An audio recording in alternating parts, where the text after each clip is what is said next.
Le chose me rêve à la bouteille avec la permission d'Hachem, étant donné toujours, on est dans la période de préparation de Matan Torah, de Pessah à Shavuot, on se prépare chaque jour, on fait le comptage de Homer, et il y a la paracha cette belle paracha de cette semaine, elle nous parle de la Shemitah, que Hachem nous a donné une mitzvah très très importante, que lorsqu'on vient en Israël, on travaille nos terres 6 ans, et la 7e année, on ne la travaille pas.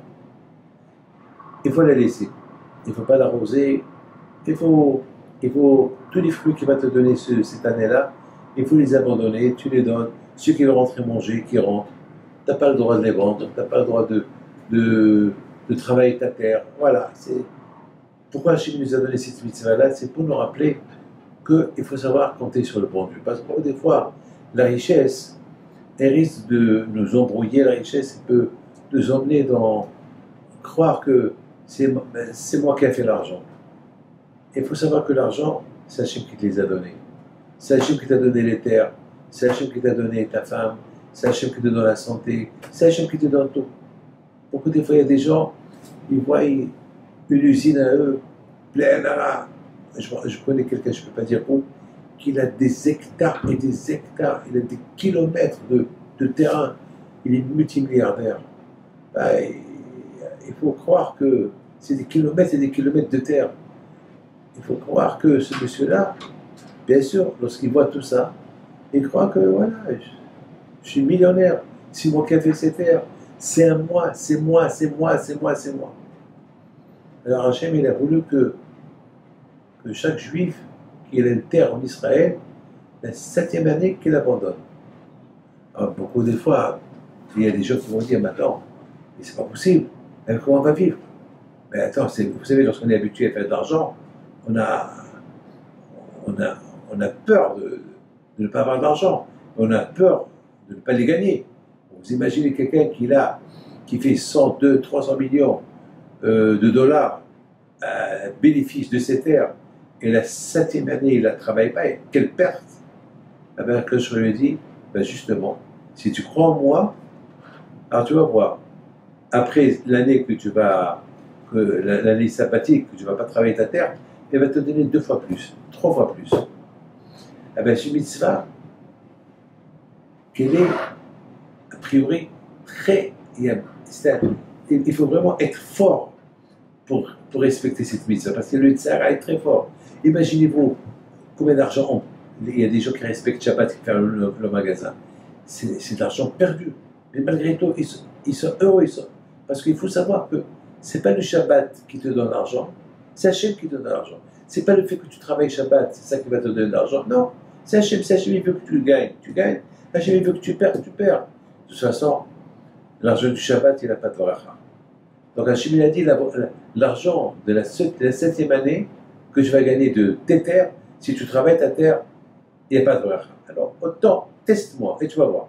Et bien sûr, la preuve que tous les gens respectent l'année de la Shemitah, c'est parce qu'ils ont eu des bénéfices. Vous savez, en Israël, il y a quelques années, chaque 7 ans, lorsque il y a la Shemitah, et les gens qui ne travaillent pas leur terre, eh bien, ils ont une grande bracha. Eux-mêmes, ils le confirment. Ils ont très très grande bénédiction. Parce que c'est dur, mais il y a une grande bracha. Hachem, il veut que une fois par semaine, tu as la foi en lui, tu ne travailles pas Shabbat. Et c'est lui qui te donne la bracha. Et Hachem aussi, il veut une fois, tous les 7 ans, tous les 6 ans, la 7e année, tu ne travailles pas ta terre. Et tu vas voir.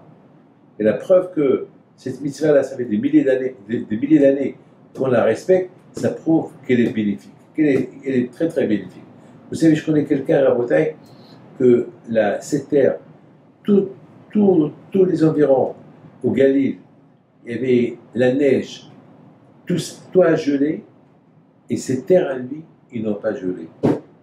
Parce qu'il n'a pas travaillé la 7e année. Et tous ceux qui ont travaillé la 7e année, leur terre, elle a gelé. C'est très connu cette histoire. Il y avait, mes amis, une belle histoire que je vais vous raconter pour vous dire que la terre, elle a son langage.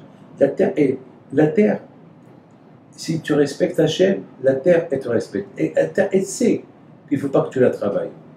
La terre, elle sait. Mais est-ce que tu sais? Alors, si tu sais, c'est bien. Mais si tu ne sais pas, alors la terre, elle est mieux que toi. Elle sait, toi, tu ne sais pas. Il y avait deux voisins. Ils avaient un problème de la terre. Il y avait un problème.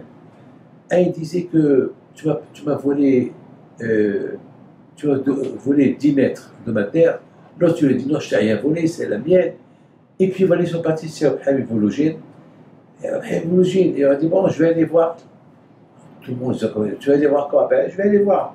Je vais demander à la terre à qui elle appartient la terre. Il me dit quoi, tu vas parler à la terre? Elle va te répondre. Elle dit oui, vous allez voir, je vais parler à la terre, elle va me répondre. Ben, toute la ville est partie avec Habib Vologine. Il voit un grand terrain, 2 maisons. Alors, Habib Vologine leur dit alors toi, qu'est-ce que tu réclames? Moi, je réclame d'ici à Allah, c'est à moi. L'autre, il dit et toi? Moi, je réclame que de là à là, c'est pas à lui, c'est à moi. Ok. Qu'est-ce qu'il fait Habib Vologine? Il va, il s'abaisse, il parle à la terre, il dit moi, Adama, Adama, à qui tu appartiens? À Réhouven ou à Shimon? Toi? J'ai pas entendu ce que tu dis? Ah! Tout le monde qui regarde, Habib Vologine, me dit quoi? Tu as parlé avec la terre et tu as répondu, qu'est-ce que tu as dit? Elle dit oui, la terre m'a répondu que non seulement ce côté-là, celui-là réclame, mais la terre m'a dit que toute la terre, elle appartient. Ni à lui, ni à l'autre. Même la terre que eux, ils disent que c'est à eux, ça ne leur appartient pas. Ah bon, alors elle appartient à qui?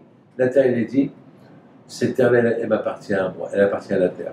Parce que de toutes les façons, un jour, ils vont mourir et c'est moi qui vais le récupérer. Donc la terre, elle n'est pas à eux, la terre, elle est à moi. La terre, ça veut dire que la terre, elle n'a aucun propriétaire. Nous, on croit qu'on est propriétaire de l'immobilier, nous, on croit que la terre, elle nous appartient. Mais au fait, c'est nous qu'on appartient à la terre, parce qu'après 120 ans, c'est la terre qui nous reçoit, ou elle nous rejette. Alors, entre-temps, il faut faire Torah Mitzvot pour que, parce qu'on n'a pas besoin de la terre, tout ce qu'on a besoin, si tu veux, après 120 ans, on soit là-haut avec Hachem, avec nos grands-parents, et après une longue vie. Amen, que le bon Dieu vous protège.